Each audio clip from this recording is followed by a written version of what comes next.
চকুৰে পৃথিৱী নেদেখিলেও তেওঁৰ বাহিৰ সুৰে হাজাৰ হাজাৰ মানুহৰ হৃদয় স্পৰ্শ কৰিছে। এইজনেই হৈছে অশ্বিনী শইকীয়াদেৱ। তেওঁৰ জীৱনৰ অবিশ্বাস্য কাহিনী শুনিবলৈ আপোনালোকে মোৰ এই সম্পূৰ্ণ পডকাষ্টটো শেষলৈকে চাব। এই এপিছ'ডত তেওঁ নিজৰ জীৱনৰ সংগ্ৰাম, সংগীতৰ যাত্ৰা, বাঁহীৰ সৈতে তেওঁৰ গভীৰ সম্পৰ্ক আৰু নতুন প্ৰজন্মলৈ থকা বাৰ্তাৰ বিষয়ে মুকলিকৈ আলোচনা কৰিছে। দৃষ্টিশক্তি নাথাকিলেও তেওঁ কেৱল নিজেই সুৰৰ সাধনা নকৰে, নতুন প্ৰজন্মকো বাঁহীৰ সুৰ শিকাই গৈ আছে। তেওঁৰ বাবে সংগীত কেৱল এটা কলা নহয়, ই হৈছে জীয়াই থকাৰ শক্তি আৰু সমাজলৈ আগবঢ়াই দিয়া এক মূল্যৱান উপহাৰ। সানি বজিবা ধানি রে সা সানি ধা তিনটা নোট পা মা ধা তিনটা পা এটা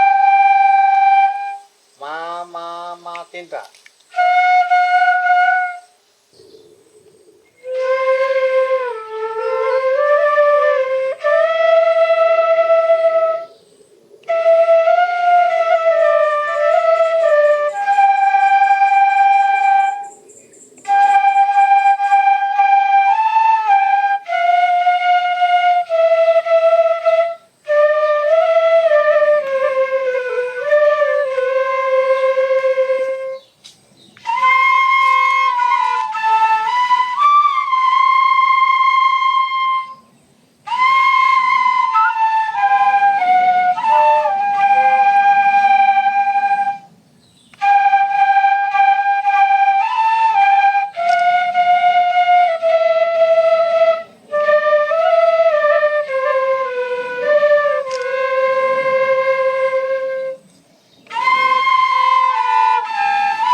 নমস্কাৰ বন্ধুসকল, মই সুনীল বৰাই আপোনালোকক আকৌ এবাৰ দ্য সুনীল বৰা শ্ব'লৈ স্বাগতম জনাইছোঁ।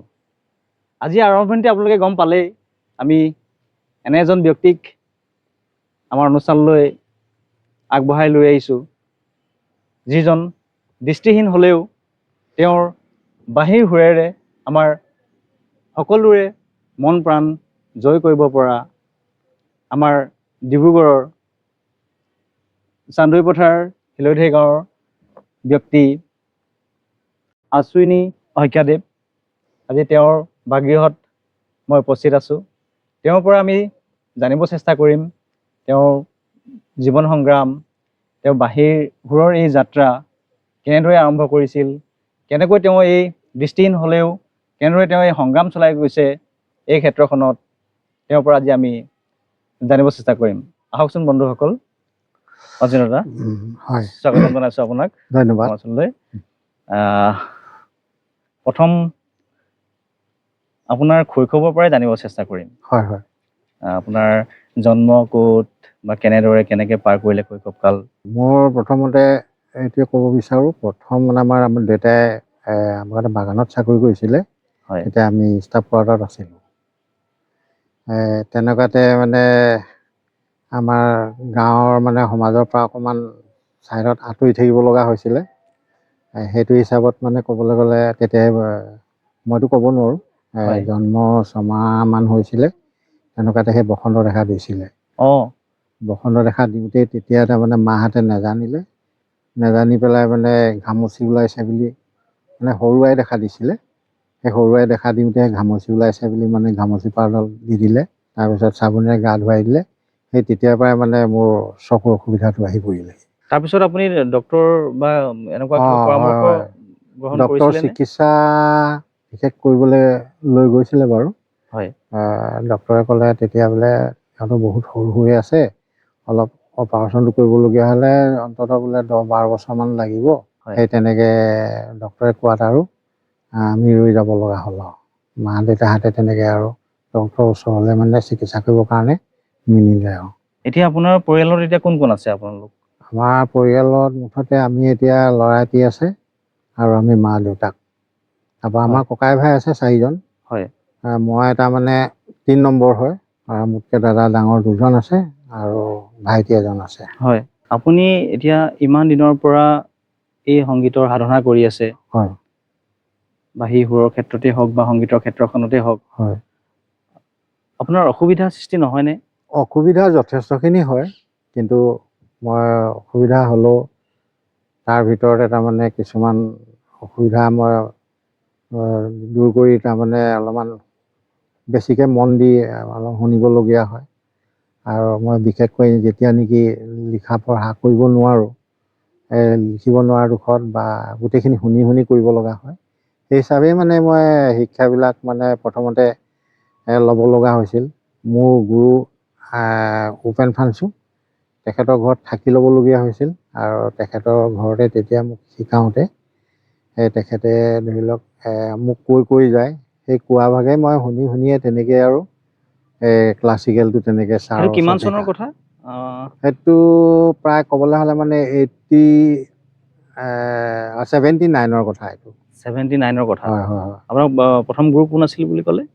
উপেন্দ্ৰ কুমাৰ ফাংচু।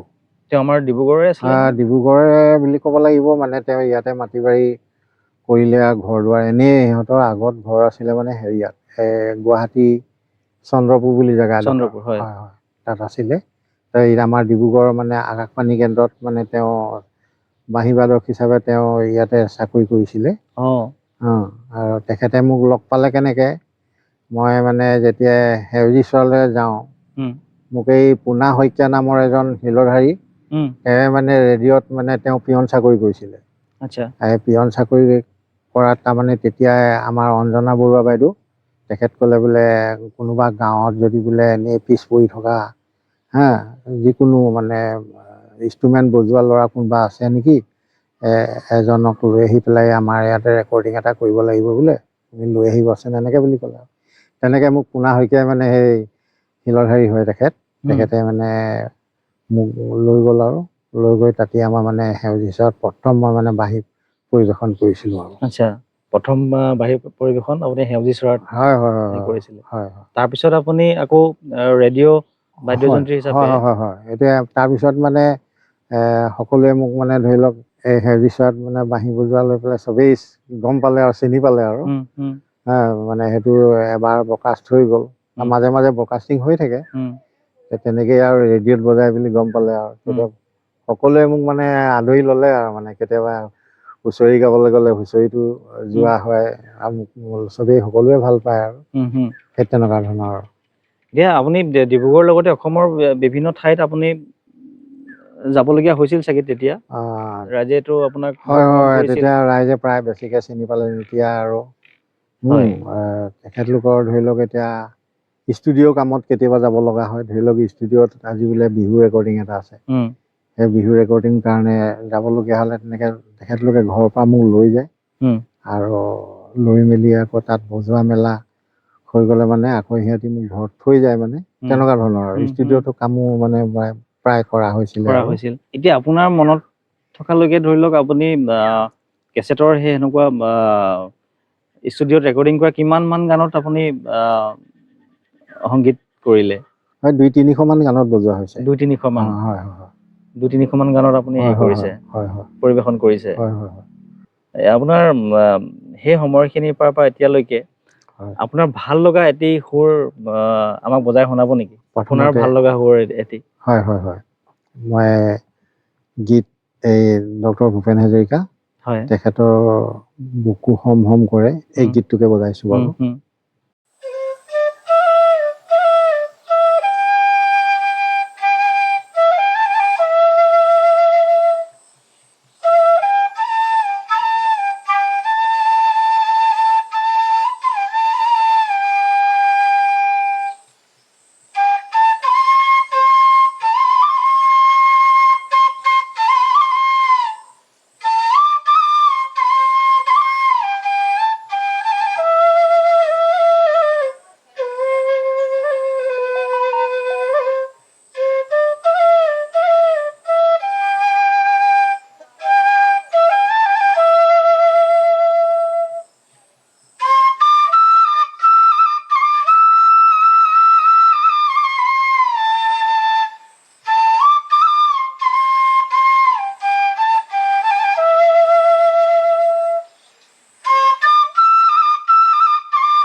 বাহ, কি সুন্দৰ। এতিয়া দাদা আপুনি কিহৰ লগত জড়িত হৈ আছে? এতিয়া পৰ্যন্ত মই মানে কি আৰু কেতিয়াবা ধৰি লওক যদি ৰেডিঅ'লৈ মাতে হয়। ৰেডিঅ'লৈ এনেকৈ ধৰি লওক আমাৰ লোকগীত আছে ধৰি লওক গাবলৈ ধৰি লওক এতিয়া আজি মোক তেনেকৈ কণ্টেক্ট কৰিলে ধৰি লওক আজি বোলে লোকগীতৰ ৰেকৰ্ডিং এটা আছে গতিকে লোকগীতৰ লগত বজাব লাগিব এই তেনেকুৱা ধৰণৰ আৰু তাৰপৰা এই অন্যটো মোৰ তেনেকৈ অন্য বেলেগ উপায় নাই তেনেকৈ আৰু ল'ৰাবোৰ কেতিয়াবা আহিলে ল'ৰা ছোৱালী সকলক আপুনি প্ৰশিক্ষণ দি আছে? ল'ৰা ছোৱালীবিলাকক আমি আহোঁতে দি আছোঁ। দেখিছিলোঁ আপুনি প্ৰশিক্ষণ দি থকা। হয় হয় এতিয়ালৈকে ধৰি লওক কিমানমান ষ্টুডেণ্টক প্ৰশিক্ষণ দিছে? প্ৰশিক্ষণ দিয়া হিচাপত তাৰমানে প্ৰায় যদি আহে ল'ৰাবোৰ ইয়াত শিকিবলৈ তেনেকৈ দি থকা হয় আৰু মানে বহুত আগৰ পৰাই মোৰ মানে তেনেকৈ চলি আছে আৰু এই কাৰবাৰটো। হয়। মানে টিউশ্যন কৰা যদিও আহিলে বোলে মোক বোলে বাঁহীটো অকণমান বোলে ক্লাছিকেলখিনি নাজানো সেইটো বিষয়ৰ ওপৰত অকণমান মোক দেখুৱাই দিয়ক তেনেকৈ প্ৰায় ষ্টুডেণ্টবিলাকে কয় আৰু আহিলে মানে আহিছে। আৰু ইয়াতো কথা আছে আমি এতিয়া শিকাই দিওঁ শিকাই দিয়াৰ পিছত আগবাঢ়ি ওলাই যাবলগীয়া হ'লে মানে পদ্ধতিবিলাক প্ৰত্যেকেও নিজৰ স্বত্ব হিচাপে মানে নিজৰ নিজৰ অকণমান হেৰিটো লাগিব, অভ্যাসটো লাগিব। আভিয়াসটো লাগিব। হয় হয়, কাৰণ অকলে শিকিলে ধৰি লওক, শিকি পেলাই ধৰি লওক বস্তুখিনি ঘৰতে এনেই সামৰি থৈ দিলে, ধৰি লওক আকৌ বেলেগ এদিনা মোৰ ওচৰলৈ আহিলে, বেলেগতো ইয়াত একো কথা ক'ব নোৱাৰি আৰু প্ৰেক্টিচৰ ওপৰত বেছি নিৰ্ভৰ কৰে। আচ্ছা, মই এইখিনিতে আৰু এটা কথা সুধোঁ। উম, আপোনাৰ দৰে যিসকল দৃষ্টিহীন হয় শিল্পী আছে, হয় হয় কাৰণ তেওঁলোকৰ কিবা এটা কৰোঁ বুলিলে ঘপককৈ বেলেগ কিবা এটা কাম কৰিব নোৱাৰে, হয় হয় হয় যথেষ্ট সংগ্ৰাম কৰিবলগীয়া হয় হয় জীৱনটোত। হয় হয় আমি দেখিছোঁ, শুনিছোঁ আপুনি যথেষ্টখিনি সংগ্ৰাম কৰিবলগীয়া হৈছে। হয় হয় হয়। এই ক্ষেত্ৰত চৰকাৰৰ ফালৰ পৰা আপুনি এতিয়ালৈকে কিবা সাহাৰ্য বা কিবা পাইছেনে? ক'বলৈ গ'লে মই মানে এটা জীৱন জোৰা বঁটা, সেইটো আমাৰ ক'ব লাগিব এই বিতুপন, আমাৰ তিতাদুমৰ, তেখেতে তাৰমানে জীৱন জোৰা বঁটা পোৱাৰ কাৰণে তেনেকৈ মানে গুৱাহাটীলৈ লৈ গৈছিলে। হয়। এই মাছখোৱা বুলি এডোখৰ জেগা আছে নহয় গুৱাহাটী, আইটি কমপ্লেক্স মাছখোৱাত। হয়। তাতে মানে সংগীতো মানে ধৰি লওক পৰিৱেশন কৰিবৰ কাৰণে লৈ গৈছিলে। আৰু সেই জীৱন জোৰা বঁটা এইটো পোৱা মোৰ মনত আছে। হয়। আৰু বাকী ধৰি লওক এতিয়া মই যিটো শিল্পী পেঞ্চনটো পাব লাগে চৰকাৰী ফালৰ পৰা, সেই শিল্পী পেঞ্চনটো বিশেষকৈ মই পোৱা নাই। কেতিয়াবা শিল্পী পেঞ্চনৰ কাৰণে আবেদন কৰিছেনে? শিল্পী পেঞ্চনৰ কাৰণে আবেদন কৰা হৈছে বাৰু। হৈছে। আৰু এইবাৰো তেনেকৈ শিল্পী পেঞ্চনৰ কাৰণে এতিয়া মই কালচাৰ চেণ্টাৰলৈ গৈছিলোঁ। হয়। তাত প্ৰায় মোৰ যিখন মানে ৰেচন কাৰ্ডখন জমা দিব লাগে, তাত সেইখন জমা দিয়া হৈছে। তাৰপৰা এই ছেপ্টেম্বৰ মাহৰ ভিতৰত তাৰমানে ফৰ্ম ওলোৱাৰ কথা আছে বুলি কৈছে তেখেতলোকে। এতিয়া তাৰমানে সেই ফৰ্মখন ওলালে মানে সেইটো এপ্লাই কৰিব পৰা যাব মানে। সেইটো এটা কথা মই মনতে ভাবি থৈছোঁ। মনত ভাবি থৈছে। হয় হয়। মোৰ ফালৰ পৰাও মই মোৰ চেনেলৰ যোগেদি আমাৰ যোন কালচাৰেল মিনিষ্টাৰ, সাংস্কৃতিক বিভাগৰ মন্ত্ৰী আমাৰ অসম চৰকাৰৰ বিমল বৰা দেৱলৈ মই মোৰ ফালৰ পৰা ইয়াৰ পৰাই এটা অনুৰোধ কৰিছোঁ, যাতে এওঁলোকৰ দৰে শিল্পীয়ে যদি পেঞ্চনৰ যিটো সুবিধা, শিল্পী পেঞ্চনৰ সুবিধা নাপায়, তেতিয়াহ'লে কোনে পাব? মই আশা কৰিম শইকীয়াদেৱক শিল্পী পেঞ্চনৰ কাৰণে মনোনীত কৰে যেন। আৰু আমাৰ লগতে আমাৰ লাহোৱাল সমষ্টি পৰিব, আপোনাৰ লাহোৱাল চাবুৱা, লাহোৱাল সমষ্টিৰ বিধায়ক মহোদয়কো মই আহ্বান জনাম, যাতে তেওঁ অকণমান কিবা সহায় কৰিব পাৰে নেকি। কাৰণ যিহেতু তেওঁ আজি জন্ম 6 মাহৰ পিছৰ পৰাই দৃষ্টিশক্তি হেৰুৱালে বুলি তেওঁ কৈছে, তেতিয়াৰ পৰাই তেওঁ আজি পৰ্যন্ত এই সংগীতৰ লগতে জড়িত হৈ আছে। তেনেদৰেই বহু কষ্ট কৰিবলগীয়া হৈছে, বহু সংগ্ৰাম কৰিবলগীয়া হৈছে জীৱনত। কাৰণ তেওঁ বেলেগ কিবা কৰিম বুলি ভাবিলেও কৰিবলৈ সেনেকুৱা একো উপায় নাই তেওঁৰ হাতত। যিসকল ল'ৰা ছোৱালীয়ে শিকিব বিচাৰে, অলপমান প্ৰশিক্ষণ দি তেওঁ কিবা এটা হয়তো পাইছে, বা কোনোবাই প্ৰগ্ৰেমলৈ মাতিছে। আগৰ দৰে এতিয়া ৰেডিঅ' বা টিভি অনুষ্ঠানবিলাকতো কম হ'ল আগতকৈ। আজিকালি একেবাৰে কমি গ'লগৈ। আগতে তেনেকৈও পৰিৱেশন কৰাৰ বাবদ তেওঁ হয়তো কিবা এটা মাননি হিচাপে পাইছিলোঁ। কিন্তু এতিয়া সেইটো লাহে লাহে কমি গৈছে। এই ক্ষেত্ৰত আৰু আপুনি চৰকাৰলৈ কিবা অনুৰোধ কৰিব নেকি? আপোনাৰ দৰে যিসকল দৃষ্টিহীন শিল্পী আছে, অকল আপুনি বুলি নহয়, সকলোৰে হৈ আপোনাৰ ফালৰ পৰা কিবা এটা অনুৰোধ কৰিব নেকি? এটা কথা আপোনালোকক চৰকাৰ ভাগত মই অনুৰোধ কৰি মোৰ ফালৰ পৰা কৈছোঁ যে, যিখিনি আমাৰ নিচিনাও ধৰি লওক দৃষ্টিহীন যিখিনি আছে, কাৰণ মই নিজে এজন দৃষ্টিহীন হৈ পেলাই যিখিনি ভুক্তভোগী, সেইটো হিচাপত ধৰি লওক এতিয়া এই আৰু আছে তেনেকুৱা দৃষ্টিহীন মানুহ, তো সেইবিলাকক লৈ পেলাই মানে সকলোকে মানে যাতে চৰকাৰে সা সুবিধাখিনি মানে কৰি দিয়ে। কৰি দিলে মানে চবৰে মানে এই সংসাৰত মানে আমি যেনেকৈ সকলোৱে জীয়াই থকা আমাৰ অধিকাৰ আছে, সেই অধিকাৰ হিচাপে আমি ধৰি লওক এতিয়া চৰকাৰী হিচাপে আমি ক'বলৈ গ'লে, মই এতিয়া ভোট দিবলৈও গৈছোঁ, মই ভোট সাব্যস্তও কৰিছোঁ। গতিকে ভোট দিয়া হিচাপত মইতো এজন দেশৰ নাগৰিক হয়। দেশৰ নাগৰিক হিচাপে মইনো আজি কথা এটা কৈছোঁ, আমাৰ চৰকাৰখন থাকোঁতে কিয় মই ইমান ভুক্তভোগী হ'ব লাগে? কিয় হ'ব লাগে ভুক্তভোগী? গতিকে চৰকাৰে অলপ দায়িত্ব লৈ পেলাই ধৰি লওক আমাৰ নিচিনা মানুহবিলাকক সকলোকে যি যেনেকৈ প্ৰাপ্য, সেই প্ৰাপ্যৰ পৰা যিখিনি মানুহ বঞ্চিত হৈ আছে, সেই মানুহখিনিক যেনে চৰকাৰে মানে ভাল ধৰণে মানে সহায় সহযোগ কৰে, সেইটোৱে আমি সকলোৱে বিচাৰোঁ তাৰমানে। আমি আশা কৰিম যাতে চৰকাৰে সোনকালে অতি সোনকালে এইটোৰ ওপৰত এটা ব্যৱস্থা লয়। হয় হয়। শইকীয়া দা, এইবাৰ আপোনাৰ পৰা আৰু এটা সংগীতৰ সুৰ শুনিবলৈ বিচাৰিম। এইবাৰ কি শুনাব আমাক? এইবাৰ মই এটি জ্যোতি সংগীতৰ সুৰ মানে বজাব লৈছোঁ, জ্যোতিপ্ৰসাদ আগৰৱালাৰ আমাৰে সখী আকুল বিয়াকুল গীতটো। ভাল লাগিব।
সুন্দৰ, বৰ ভাল লাগিল দেই। হয় হয় হয়। এতিয়া আমাৰ এতিয়া ধৰি লওক যিখিনি নতুন প্ৰজন্মৰ ল'ৰা ছোৱালীখিনিয়ে বাঁহী শিকিব বিচাৰে বা শিকিব বিচাৰে, জনাৰ চেষ্টা কৰিব বিচাৰে, হয় হয় হয়, তেওঁলোকলৈ আপুনি কি উপদেশ দিব? তেওঁলোকলৈ প্ৰথমতে মই তেওঁলোকক উপদেশ দিম, প্ৰথমতে এনেই বাঁহী বজোৱা হিচাপত মানে প্ৰথমতে আমাৰ ক্লাছিকেলৰ যিখিনি মানে সাধনা কৰা যিখিনি স্বৰলিপি, সেই স্বৰলিপিৰ সুৰবিলাক প্ৰত্যেক সুৰবিলাকে মানে ধৰি লওক এটা এটাকে মানে মাতবোৰ জানিব লাগিব। বোলে আমি চাহটো ষ্টাৰ্ট কৰিলোঁ, চাহটো এতিয়া ধৰি লওক ষ্টাৰ্ট হ'লে মানে সেইটো মধ্য সপ্তকৰ চাৰ পৰা আৰম্ভ হয়।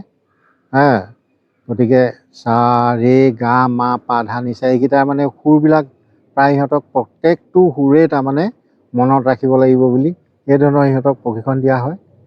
তাৰপিছত সেই সুৰখিনি জনাৰ পিছত ধৰি লওক এতিয়া মই মাজে মাজে সিহঁতক সোধোঁ যে তোমালোকে যে হয় চা ৰে গা মা পা ধা নিচা এইখিনি তোমালোকে শিকিলা হয়, এতিয়া মই মাজে মাজে তোমালোকক পটকৈ বজাব ক'ম, বোলে তোমালোকে পাটো বজোৱা, তাৰপাছত নিটো বজোৱা, ৰেটো বজোৱা, এনেকুৱা ধৰণৰ মানে প্ৰশিক্ষণ দিওঁতে মই সিহঁতক চাওঁ তাৰমানে। গতিকে চালে মানে সিহঁতি মানে যদি ক'ৰবাত ভুল কৰে নহয়, তোমাক মই পা বজাব কৈছোঁ তুমি ৰে বজালা, তোমাক মোক নি বজাবলৈ কৈছোঁ তুমি গা বজালা, এইখিনি মানে চিৰিয়েলকৈ প্ৰেক্টিচ কৰোঁতে মাতবোৰ প্ৰায় তোমালোকে মনত ৰাখিব লাগিব। ওপৰলৈ যোৱা আৰু তললৈ নামি অহা, আৰোহণ অৱৰোহণ যিখিনি আমাৰ ক্লাছিকেলৰ মতে কয় আৰু সেইখিনি জানি ল'লে তোমালোকে পিছত যিকোনো গানেই মানে বজাবৰ কাৰণে সুবিধা হয় আৰু। আচ্ছা, আপোনাৰতো মঞ্চত পৰিৱেশন কৰা বহু অভিজ্ঞতা আছে। হয় হয় হয়। ইমান কেইবাখনো মঞ্চত আপুনি পৰিৱেশন কৰিছে, অসমৰ বিভিন্ন ঠাইত ঘূৰিছে। সেই মঞ্চ পৰিৱেশন কৰাৰ কিছু আপোনাৰ মানে অভিজ্ঞতা বা এনেকুৱা স্মৰণীয় মুহূৰ্ত কিবা আমাৰ লগত শ্বেয়াৰ কৰিব নেকি? যিটো মমেণ্ট ধৰি লওক আপুনি কেতিয়াও পাহৰিব নোৱাৰে বা আপোনাৰ এটা ভাল লগা মুহূৰ্ত? এতিয়া ক'বলৈ গ'লে প্ৰায় মই সেই মাজুলীলৈ গৈছিলোঁ। মাজুলীত প্ৰথম যাওঁতে মানে মাজুলীত ৰাসৰ কাৰণে আমাৰ প্ৰথম প্ৰেক্টিচ হয় তাৰমানে। গতিকে ৰাসত প্ৰেক্টিচ কৰিবলৈ যাওঁতে তেতিয়া তেখেতলোকে কৈছে যে আমাৰ ৰাসখনত মানে বজাব লাগিব যেতিয়া মানে এই দৃশ্যবিলাক মানে যেতিয়া কংসৰ যেতিয়া মানে শ্ৰীকৃষ্ণ মানে জন্ম হোৱাৰ আগতে কংস এটা মানে কৃষ্ণক বধ কৰিবলৈতো মানে বধ কৰিবলৈ সুবিধাকণ নাপায়। গতিকে তাত মিউজিকখিনি কেনেকৈ দিব লাগিব তেনেকুৱা ধৰণৰ তাৰমানে হেৰি কৰে আৰু। গতিকে চব মানে চব কথাটোত বাঁহীত মানে নহয়গৈ, কীবৰ্ডৰো এফেক্টবিলাক থাকে আৰু তাত। তাৰ ভিতৰতে মানে বাঁহীবোৰ মানে মাজে মাজে মানে অলপ খুব খঙৰ যিখিনি মানে চিন আহে আৰু খঙৰ চিনখিনিত তাৰমানে তেনেকুৱা বজাব লগা হয়। আৰু সেইখিনি বজাবলৈ যাওঁতে বহুতে মানে যেতিয়া বজাইছোঁ তেতিয়া মানে তেখেতলোকে কৈছে যে বোলে আপুনি যে বোলে নেদেখাকে হ'লেও বোলে আমি যিখিনি কৈ দিছোঁ বোলে সেইখিনিতে আপুনি বোলে যে এইখিনি এফেক্ট যে বোলে বাঁহীতে দিব পাৰিছে আমি বহুত সুখী হৈছোঁ দেই, এনেকৈ বুলি কৈছিলে আৰু দেই মাজুলীত। হয় হয়, সেইখিনি আপোনাৰ ভাল লগা মুহূৰ্ত আছিল? সেইখিনি মোৰ খুব ভাল লগা এটা মুহূৰ্ত। সেইখিনি আমি এতিয়া অলপমান পাৰিম নেকি কিবা শুনিবলৈ তেনেকুৱা ৰাসৰ কিবা এটা ধৰি লওক অংশৰ বা তাত আপুনি বাদ্য মানে সংগীত হেৰি কৰা তেনেকুৱা সুৰ আছে, যেনেকে কংস কাৰাগাৰে দৈৱকীও দৰে গীতটো, এইটো মই সুৰে এতিয়া লোকগীত বজাইছোঁ। বজাওকচোন।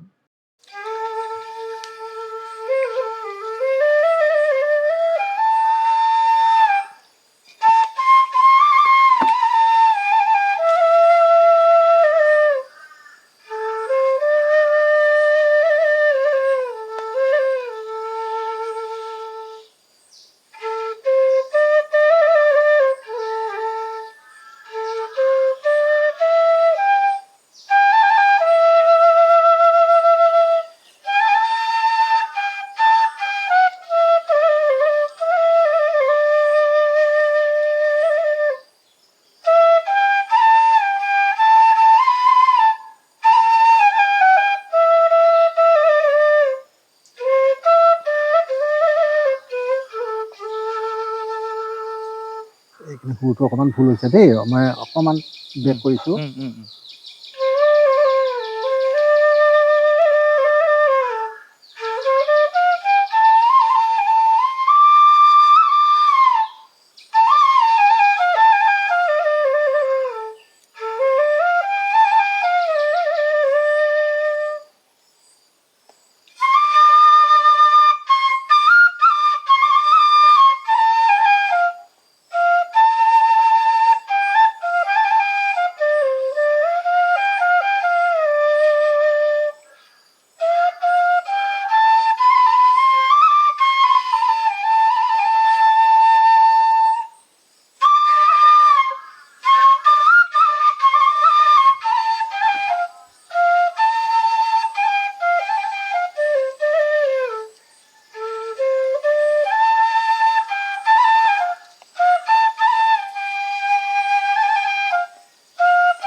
এইটো কি সুন্দৰ। কংস হয়।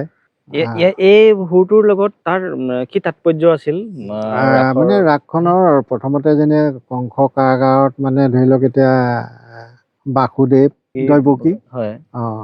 ইহঁতক মানে কংস কাৰাগাৰত মানে বন্দী কৰি থৈছিলে আৰু গতিকে বন্দী কৰি থওঁতে তাৰমানে সিহঁতি ওলাব নোৱাৰে। এইফালে কংসই তাৰমানে তেওঁ যিখিনি পালি পহৰীয়া আছিল আৰু সেই পালি পহৰীয়াখিনিও তাৰমানে কি হ'ল, যেতিয়া কৃষ্ণ জন্ম হোৱা আগমুহূৰ্তত মানে খুব শিল বতাহ বৰষুণ এইবিলাকে মানে খুব মানে সেইখিনি সময়ত এটা পৰিৱেশটো সলনি হৈ গৈছে আৰু সলনি হৈ গৈছে। গতিকে যিখিনি পালি পহৰীয়া আছিলে তেওঁলোকেও গম নাপালে যে কৃষ্ণ মানে কংস কাৰাগাৰতে মানে হেৰি জন্ম ল'লে আৰু সেইটো এটা মানে পৰিৱেশৰ ওপৰত এইটো গীতৰ এই সুৰটো হয় যিটো মই বজালো হয় সেইটো মানে কংস কাৰাগাৰ যেতিয়া কৃষ্ণ জন্ম হয় তেতিয়া সেইটোৱে কৈছে আৰু। অচিন দা, এতিয়া আহো আপোনাৰ এতিয়া কিমান প্ৰশিক্ষাৰ্থী আপুনি এতিয়ালৈকে ধৰি লওক প্ৰশিক্ষণ দিলে আপোনাৰ জীৱনত এতিয়ালৈকে?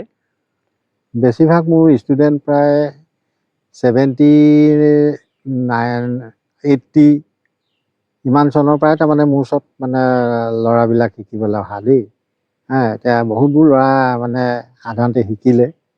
1980 পৰা চাব গ'লে তেতিয়াহ'লে এতিয়া 46 মানে প্ৰায় 45-46 বছৰ আপুনি হয় তেনেকে মানে প্ৰশিক্ষণ দি থকা হৈ আছে। হয়। কিছুমান মানে আমাৰ যাতায়াতৰ অলপমান অসুবিধা আছিলে আগতে। এই ৰাস্তাটো এতিয়াহে বনিছে। আগতে মানে ৰাস্তাটো ল'ৰা অহা যোৱা কৰিবলৈ অলপ দিগদাৰ হৈছিলে। তেনেকে খুব কষ্ট কৰি পেলাই আহে, তাৰমানে সিহঁতিও ভাগৰি যায়। তেনেকে অলপ দিন আহে আৰু তাৰপৰা নহা হৈ থাকে আৰু তেনেকেই সেই দিনকেইটাত মানে সেই বয়সখিনি তেনেকেই পাৰ হ'লগৈ আৰু মানে আজি ৰাস্তাটো বহুত বছৰ পিছতহে ভাল হৈছে তাৰমানে। গতিকে এতিয়া এটা কথা ক'ব লাগিব, আমাৰ ঘৰলৈ এতিয়া লক্ষীনন্দন লাহন যে তেখেতে বজাই যে মাহী, তেখেতেও মোৰ ওচৰলৈ আহিছিলে। হয় মোৰ প্ৰথমতে মানে তেওঁ প্ৰথম মানে হেৰি হিচাপে মানে তেওঁ এতিয়া মানে আজি 2023 চনতহে আহিছিলে আমাৰ ইয়ালৈ। 2023 চনত আহিছিলে। তেওঁ ক'লে মানে মোৰ ওচৰলৈ আহিলে, তেওঁ আহি মেলি আৰু বাঁহী মানে কিছুমান মানে মন্দ্ৰ সপ্তক, মধ্য সপ্তক, তাৰ সপ্তক এইটো বিষয়ৰ ওপৰত মানে অকণমান তেওঁ মানে জানি ল'বৰ কাৰণে মানে অলপমান চেষ্টা কৰিলে আৰু সেই তেনেকে। আৰু তেওঁ বৰ বেছি বিশেষকৈ আহিব নোৱাৰিলে। আহিলে প্ৰায় মাহটোত তাৰমানে 3-4টা দিন আহিলে। তেওঁ যথেষ্ট ব্যস্ত থাকে তেওঁ ব্যস্ত হৈ থকাৰ ভিতৰত পৰি গ'ল। পিছত তেওঁ আকৌ আহিলে যদিও এতিয়া মানে তেওঁ যিখিনি মোৰ পৰা মানে মন্দ্ৰ সপ্তক, মধ্য সপ্তক, তাৰ সপ্তক এইটো বিষয়ৰ ওপৰত অকণমান জানিলে। আৰু তেওঁ অৱশ্যে তেখেতে নিজেও আগতে মানে ঘৰত বজায়। ধৰি লওক ক্লাছিকেল জগতখন মানে তেওঁ প্ৰথমতে আৰম্ভণিটো মানে মোৰ ইয়াৰ পৰাই কৰিছিলে। তাৰপিছত দেখিলে যে মানে অকণমান বাহিৰলৈ ওলাই গ'লে মানে অলপ বাহিৰৰ প্ৰভাৱটো অলপ বেলেগ ধৰণৰ হয়তো। গতিকে তেওঁ বাহিৰত ওলাই গ'ল আৰু বাহিৰত ওলাই তেওঁ বাহিৰত শিকিলে। তাৰপাছত আহি আকৌ তেখেতে মানে মোক বাঁহী অলপ গিফ্টো দিলেহি। এইবিলাক বাঁহী তেওঁৱে গিফ্ট দিয়ে। হয় লক্ষীনন্দন লাহন তেখেতে গিফ্ট দিছিলে মানে তেওঁ মোক। তাৰপৰা তেওঁক মই আশীৰ্বাদ কৰিছোঁ আৰু আমিতো আৰু তেনেকে বাহিৰলৈ যাবৰ কাৰণে অসুবিধা হ'ল, নোৱাৰিলোঁ। সেইখিনি সা সুবিধা আমি ঘৰৰ ফালৰ পৰা নাপালোঁ। আৰু গতিকে তোমালোকে ভালকে শিকিছা, ভালকে ধৰণৰ শিকা বোলো। আৰু যিবিলাক আচলতে তেখেতলোকে শিকি থাকে, তেওঁলোকে ধৰি লওক এতিয়া আনক শিকাবৰ কাৰণে অলপমান জটিলতা হৈ পৰে। কাম ঢেৰ ওলাই থাকে ন, ইফালে ইফালে যাবলগীয়া হয়। আজি তেওঁ ল'ৰাজন ভাল, খুব টেলেণ্টেড ল'ৰা হয়। খুব বজোৱা মেলা টেকনিকবোৰ মই মানে বাহিৰৰ পৰা যিখিনি পাইছে শুনিছোঁ, আৰু তেখেত বজাইছে, ভাল বজাইছে। এতিয়া তেওঁতো একদম মই শুনামতেতো তেওঁ বলিউডতো বজাইছে। গতিকে সেইখিনি ইমান পৰ্যন্ত আপোনালোকে পোৱাটো চবৰে ভাগ্যত থাকিব লাগিব। আমিয়ে আগতে পুৰণা হিচাপত বজাওঁতে আমি সিমানখিনি নাপালোঁ যেনিবা। এতিয়া ধৰি লওক এতিয়া ৰেডিঅ'লৈ বা টিভি চেণ্টাৰ এইখিনি বস্তুৱে আমাক অকণমান মানে মানুহক মানে ফকাচিঙলৈ আনিলে। নহ'লেতো আগতে তেনেকুৱা ধৰি লওক ক'বলৈ গ'লে আজিৰ যুগত যিটো মোবাইলৰ যুগ হ'ল, মোবাইলৰ যুগত আজিকালি আৰু চব ফেচবুকত হওক বা ইনষ্টাগ্ৰামতে হওক, যিয়ে নহওক সেইবিলাকত মেলিলেই মানে চালেই চাৰ্চ কৰিলেই চব পাই যায় আজিকালি। হ'লে সেই গতিকে আজিকালি ল'ৰা ছোৱালীবিলাকে সেইবিলাক সুবিধা পাইছে সুবিধা পাইছে। আৰু তেখেতলোকেও যিখিনি কাম কৰিছে সেই কামৰ পৰা মানে তেখেতলোকেও সহায় সহযোগ পাইছে। সেই গতিকে মই সেইখিনিয়ে কামনা কৰোঁ, মানে ভাল ধৰণে আৰু আগবাঢ়ি যাওক। আগবাঢ়ি যাওক। আৰু যিখিনি আৰু ষ্টুডেণ্ট আহে সেইখিনিও তাকে মই সিহঁতক কওঁ বোলে তোমালোকেও তেনেকৈ আগবাঢ়ি যাবৰ কাৰণে চেষ্টা চলাই যাব লাগিব বোলো। সদায় প্ৰেক্টিচ কৰিবা, পঢ়া শুনাটোৰ লগত থাকিব তোমালোকৰ। সংগীতটো তোমালোকৰ ধৰি লওক বেকগ্ৰাউণ্ডৰ, পঢ়া শুনাটো সদায় লাগিব, গতিকে ভালকৈ পঢ়া শুনাও কৰিবা।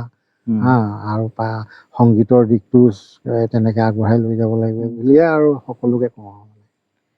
এইবাৰ অচিন্তা আমি আপোনাৰ পৰা এটা বিহু গীতৰ সুৰ শুনিম, চেষ্টা কৰিম। আপুনি আমাক শুনাব বুলি আশা কৰিছোঁ। নিশ্চয়। মই এবাৰ প্ৰথমতে মানে বিহু সুৰ এটিয়ে বজাইছোঁ।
বাহ, কি সুন্দৰ।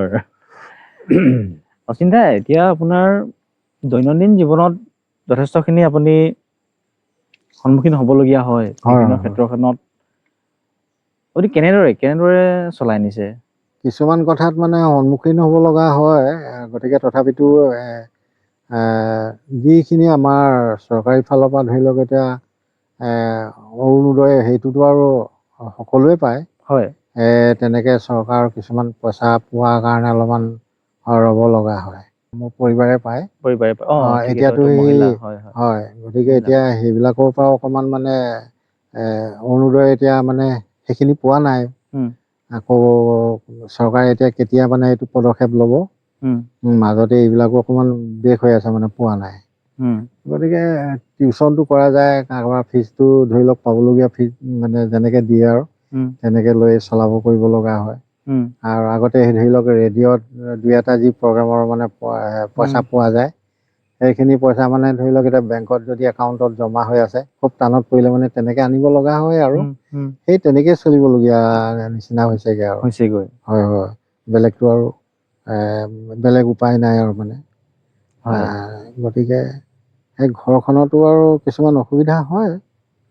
হ'লেও আৰু অসুবিধাখিনি সদায় বেছি টেনশ্যন লৈ থাকিলেওতো কিছুমান সংগীতৰ মাজত অলপ দিগদাৰ হয় মানে হয় হয় সেইটো সংগীতটো আমি জীয়াই ৰাখিবলগীয়া হ'লেও হয় বেছি টেনশ্যন ল'লেও সংগীতটো মানে বজালে মানে আচলতে নিজে সুখ পোৱা নাযায় বস্তুটো মুকলিমূৰীয়া নহয় তাৰমানে অলপ কি ক'ম আৰু এতিয়া ধৰি লওক যিখিনি আমি বজাওঁ মনৰ সেইখিনি মানে এটা মনৰ শান্তিত বজালে মানে বেছি ভাল লগা হয় আৰু যদি কিবা কিবি মানে বেদনাবিলাকে যদি মনটো গ্ৰাস কৰি আগুৰি দিয়ে থাকে হয় হয় তেতিয়া মানে জনা বস্তুটো কিবা মানে বস্তুটো পাইছো মানে হয় হয় যিটো হয় হয় কোমলতা যিখিনি হেৰি আহিব লাগে মনৰ ভাৱটোৰ পৰা হা সেইটো বস্তু মানে অলপ গ্ৰাস কৰে মানে হয় বন্ধুসকল আপোনালোকে দেখিছেই আমাৰ অশ্বিনী শইকীয়াদেৱে কিমান কষ্টৰে জীৱন অতিবাহিত কৰি থকাৰ লগতে এই সংগীতৰ এই বাঁহী সুৰৰ সৃষ্টি এতিয়াও তেওঁ কৰি যাব দিয়া নাই তেওঁ সদায় চেষ্টা কৰি আছে আৰু সঁচাকৈ জীৱন যুদ্ধ জয়ী বুলি ক'ব লাগিব তেওঁ জন্মৰ ছমাহৰ পিছৰ পৰাই যেতিয়া তেওঁ দৃষ্টিশক্তি হেৰুৱালে তেতিয়াৰ পৰা এতিয়ালৈকে এই সংগ্ৰাম চলাই আছে আপোনালোক কোনোবা সদাশয় ব্যক্তিয়ে যদি আমাৰ শইকীয়াদেৱক কিছু সহায় কৰিব বিচাৰে বা আৰু কোনোবা নতুন প্ৰজন্মই যুৱক যুৱতীয়ে যদি বাঁহী সুৰ বাঁহী বাদন শিকিব বিচাৰে তেতিয়াহ'লে আপোনালোকে মই তলত স্ক্ৰীনত ঠিকনাটো কৈ দিছোঁ আপোনালোক আহিব যোগাযোগ কৰিব পাৰে এড্ৰেছটো হ'ল ডিব্ৰুগড় চান্দৈ পথাৰ শিলধেৰি গাঁৱৰ ওচৰতে তেওঁৰ ঘৰ যিটো আমাৰ আবিতা ক্লাব আছে ডিব্ৰুগড় চাউল খোৱাৰ ওচৰত সেইফালেদি আহিব পাৰে আৰু তেওঁৰ নাম্বাৰটো মই স্ক্ৰীনত দি দিম আপোনালোকে যোগাযোগ কৰি আহিব পাৰে আৰু মই আশা কৰিম কোনোবা সদাশয় ব্যক্তিয়েও যদি আৰু কোনোবাই তেওঁক সহায় কৰিব বিচাৰে নিশ্চয় তেওঁক যোগাযোগ কৰি এবাৰ আহি চাব যিসকল লোকে সংগীত ভাল পায় বা শইকীয়াদেৱক গম পায় বা বহুদিন তেওঁৰ পৰা যোগাযোগত নাছিল এতিয়া হয়তো মোৰ এই মাধ্যমৰ জৰিয়তে আপোনালোকে যদি দেখা পাইছে মই আশা কৰিম আপোনালোকে কিবা এটা সহায় কৰিবলৈ আগবাঢ়ি আহে যেন শইকীয়াদেৱ ধন্যবাদ মোৰ ফালৰ পৰা মই সেইটোকে ক'ব বিচাৰোঁ আৰু আমাৰ একচুৱেলি ক'ব গ'লে এইডোখৰ আমাৰ মই যিডোখৰ ঠাইত থাকোঁ হয় এই জেগাডোখৰ একচুৱেলি ক'বলৈ গ'লে আমাৰ এইডোখৰ বেবেজীয়া পৰে বাৰু হয় অৱশ্যে এলেকাটো গোটেইটো আমাৰ চান্দৈ পথাৰ শিলধাৰী আৰু বেবেজীয়া একেই গোটেই ওচৰ চুবুৰীয়া লাগি আছে বাৰু হয় কিন্তু প্ৰপাৰ এড্ৰেছটো হৈছে মোৰ মানে এনেকৈ এইডোখৰ লাহোৱাল এইডোখৰ বেবেজীয়া গাঁও আৰু হয় গতিকে মোৰ ফোনৰ নাম্বাৰটো মই সকলোকে কৈ দিছোঁ মানে হয় আপুনি এবাৰ নিজে কৈ দিয়ক মোৰ ফোনৰ নাম্বাৰটো হৈছে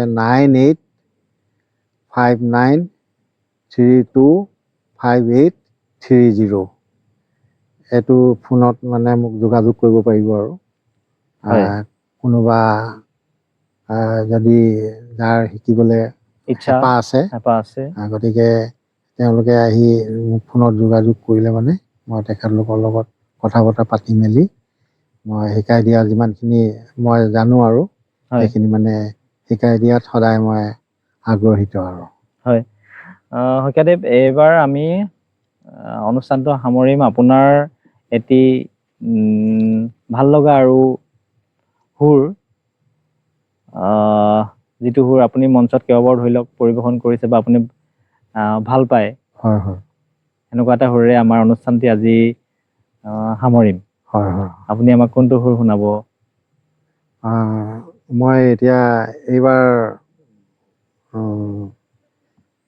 ডক্টৰ ভূপেন হাজৰিকাৰ এইটো সুৰ বজাওঁ বিস্তীৰ্ণ পাৰৰে অসংখ্য জনৰে এই সুৰটো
বহু ধন্যবাদ শইকীয়া। হয় আপোনাৰ বাঁহীৰ সুৰ আৰু জীৱন কাহিনীয়ে মই আশা কৰোঁ বহুতকে অনুপ্ৰাণিত কৰিব হয় আৰু মোৰ অনুষ্ঠানক সময় দিয়াৰ বাবে বহু ধন্যবাদ। মোৰ ফালৰ পৰাও ধন্যবাদ।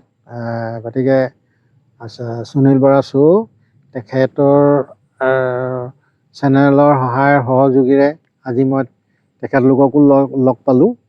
লগ পাই তেখেতলোককো মোৰ ফালৰ পৰা ধন্যবাদ জনাইছোঁ।